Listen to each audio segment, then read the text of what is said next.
जरा सोचिए, इतिहास का सबसे ताकतवर बादशाह और वो अपने सबसे बड़े दुश्मन की मौत की खबर सुनकर जश्न मनाने के बजाय रहस्यमयी तरीके से मौन हो जाता है। और तो और उसकी आंखों में आंसू आ जाते हैं। कमाल की बात है ना। इतिहास के पन्नों में ऐसा बहुत ही कम देखने को मिलता है जहां एक दुश्मन दूसरे दुश्मन की मृत्यु पर इस तरह शोक मनाए। दरअसल ये पल सिर्फ हार या जीत का नहीं था, बल्कि ये सम्मान था एक ऐसे अदम्य साहस का जिसे कोई भी साम्राज्य कभी झुका नहीं सका। आज के इस ऐतिहासिक एक्सप्लेनर में हम उसी अजेय योद्धा यानी मेवाड़ के महाराणा प्रताप के महाकाव्य और ऐतिहासिक सफर पर चर्चा करेंगे। आज हम ऐतिहासिक स्रोतों और प्राथमिक दस्तावेजों के आधार पर ये समझने की कोशिश करेंगे कि आखिर क्यों उनका नाम शौर्य, त्याग और कभी हार न मानने वाले संकल्प का पर्याय बन गया। तो आइए गहराई से जानते हैं कि कैसे उन्होंने अपने समय के सबसे शक्तिशाली साम्राज्य को सीधी चुनौती दी थी।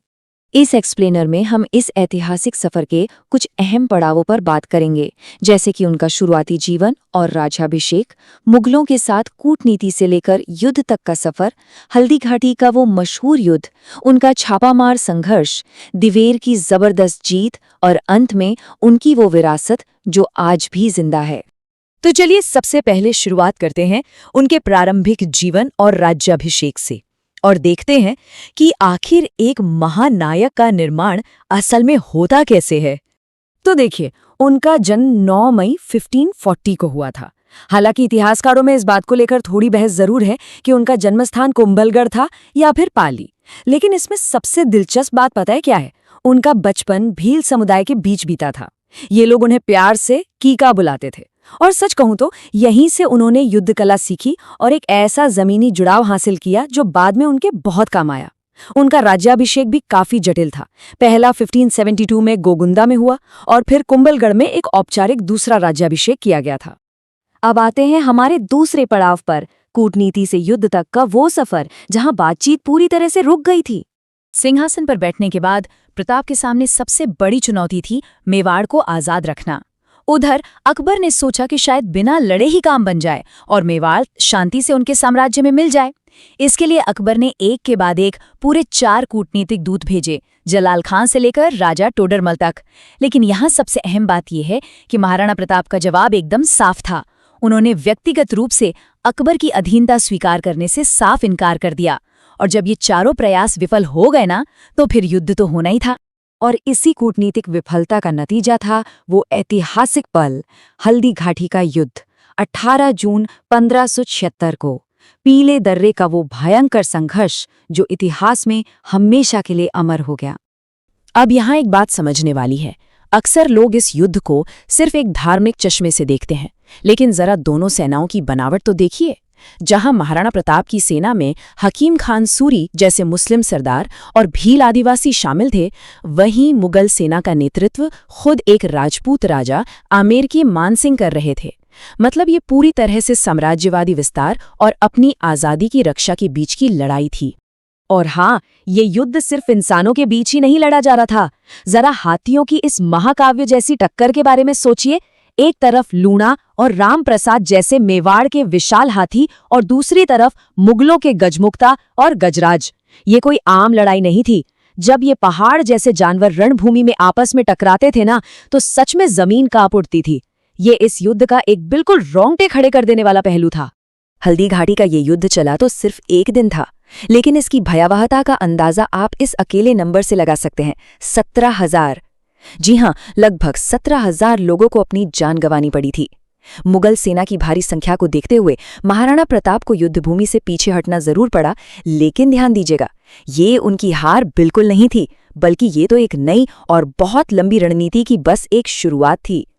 इसके बाद कहानी पहुंचती है अरावली की उन दुर्गम पहाड़ियों में। यहां से शुरू होता है संघर्ष और उस छापामार युद्ध का दौर जिसने मुगलों की रातों की नींद उड़ा दी थी। जंगलों में निर्वासन का ये समय बहुत बहुत मुश्किल था। अभावों के बीच रहते हुए प्रताप के इस दृढ़ संकल्प को परखने के लिए खुद अकबर के ही दरबार के एक सदस्य पृथ्वीराज राठौड़ ने एक बहुत ही मार्मिक पत्र लिखा। ये पत्र तब लिखा गया जब ऐसी अफवाहें उड़ी कि प्रताप शायद टूट रहे हैं और कोई शांति समझौता कर सकते हैं। ये सीधे तौर पर प्रताप के स्वाभिमान को झकझोरने की एक कोशिश थी। लेकिन उनका जवाब क्या था? एकदम ऐतिहासिक। भले ही वो जंगलों में भटक रहे थे, जंगली बेर खाकर गुजारा कर रहे थे, लेकिन उनका उत्तर बिल्कुल स्पष्ट था। उन्होंने साफ कर दिया कि उनकी तलवार मुगलों के सिर पर हमेशा मंडराती रहेगी और वो कभी किसी भी हाल में आत्मसमर्पण नहीं करेंगे। ये बिना हस्ताक्षर वाली जो संधि थी ना, वही उनके अटूट संकल्प का सबसे बड़ा सबूत बन गई। और फिर आता है वो टर्निंग पॉइंट, 1582 में दिवेर की वो निर्णायक विजय, जिसे मशहूर इतिहासकार जेम्स डॉड ने मेवाड़ का मैराथन कहा है। अब ये जीत कोई अचानक हुआ चमत्कार नहीं था, बल्कि एक मास्टरमाइंड स्ट्रैटेजी थी। सबसे पहले भामाशाह से एक बहुत बड़ी आर्थिक सहायता मिली, जिससे सेना खड़ी हुई। फिर उन्होंने अपने भील सहयोगियों को मुगल सप्लाई लाइन्स काटने के लिए तैनात किया। और फिर अचानक दिवेर चौकी पर एक जबरदस्त हमला।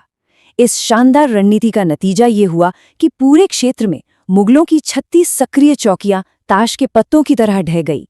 इस युद्ध की आक्रामकता का एक किस्सा तो आपको बिल्कुल हैरान कर देगा। महाराणा प्रताप के बेटे कुंवर अमर सिंह ने मुगल सेनापति सुल्तान खान पर अपने भाले से इतना प्रचंड वार किया था कि वो भाला सुल्तान खान और उसके घोड़े दोनों को चीरता हुआ सीधा जमीन में जा धंसा। सोचिए जरा, इस एक घटना ने मुगल सेना में ऐसी दहशत फैलाई कि वो सब मैदान छोड़कर उल्टे पांव भाग खड़े हुए। देर के बाद तो पासा पूरी तरह से पलट चुका था। अब हम इस सफर के आखिरी पड़ाव पर पहुंचते हैं, उनकी सफलता, उनके अंतिम वर्ष और उनकी वो अमर विरासत। 1585 आते आते अकबर का ध्यान बाकी विद्रोहों की तरफ भटक गया था और इसी का फायदा उठाकर प्रताप ने लगभग पूरे मेवाड़ को आजाद करा लिया और चावंड को अपनी नई राजधानी बनाया। जब 1597 में उनका स्वर्गवास हुआ तो दुर्सा आढ़ा ने अकबर के दरबार में ये मार्मिक कविता पढ़ी। और याद है हमने शुरुआत में क्या बात की थी? जी हाँ, यही वो पल था जिसे सुनकर अकबर की आंखों से आंसू छलक पड़े थे। वो भी समझ गया था कि बादशाह भले ही वो खुद हो, लेकिन असली जीत महाराणा प्रताप की ही हुई है। तो हम इस विश्लेषण के अंत में एक बहुत ही गहरे सवाल पर पहुंचते हैं। महाराणा प्रताप की कहानी महज एक राजा और एक साम्राज्य के बीच की लड़ाई नहीं है। ये इस बात का प्रतीक है कि स्वतंत्रता की कीमत किसी भी भौतिक जीत से कहीं ज्यादा बड़ी होती है। कभी हार ना मानने का और आत्मसमर्पण ना करने का एक फैसला सदियों तक आने वाली पीढ़ियों के लिए स्वाभिमान का स्रोत कैसे बन जाता है, ये हमें सोचने पर मजबूर करता है कि असली जीत इतिहास की किताबों में नहीं, बल्कि लोगों के दिलों में लिखी जाती है। आज के इस एक्सप्लेनर में बस इतना ही। उम्मीद है इस चर्चा ने आपको इतिहास के इस गौरवशाली अध्याय को एक बिल्कुल नए नजरिए से देखने में मदद की होगी।